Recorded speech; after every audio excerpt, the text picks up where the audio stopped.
ఉంది. సో నిజంగా ఒక నిర్ణయం తీసుకుంటే కనుక కేసీఆర్ అరెస్ట్ కావడానికి అవకాశాలు ఉన్నాయి అసలు. ఇప్పుడు చట్టం కూడా ఎవరైనా ఒకటే అనేది అనుకో, పివి నరసింహారావు పోలేదా, లాలూ ప్రసాద్లు పోలేదా, ఎవరు అతిథులు దీనికి?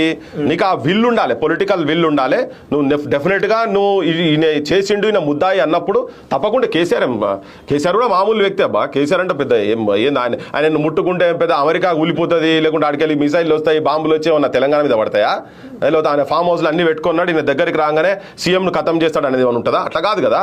నువ్వు కానూను ప్రకారంగా నువ్వు కమిషన్ నువ్వు ఆల్రెడీ ఉన్నది, దాంట్లో ప్రైమ్ ఆఫీస్ నీ క్లియర్ కట్ ఉన్నది, 1000 కోట్ల రూపాయలు వీళ్ళు తిన్నారు అనేది క్లియర్ కట్ ఉన్నది. దాని అంచనా ఒకటైతే ఎక్కడికో తీసుకుపోయారు, దాన్ని ఉన్నది క్లియర్ ఉన్నది. ఇవాళ మనం కాదు, ఈ ప్రధానమంత్రి ఇడికి వచ్చినా, ఏ రాజకీయ పార్టీ నాయకుడు సెంట్రల్కి వెళ్ళి ఇడికి వచ్చినా అది ఏటీఎం కాళేశ్వరం అని చెప్పి మాట్లాడిన వాళ్ళ దగ్గర అన్ని ఉన్నాయి. పొలిటికల్ విల్ లేక చేయలేదు. ఇప్పుడు ఈ గవర్నమెంట్ కనుక పొలిటికల్ విల్ ఉండేది ఉంటే పక్కా కేసీఆర్ కూడా పంపించాల్సిందే కదా.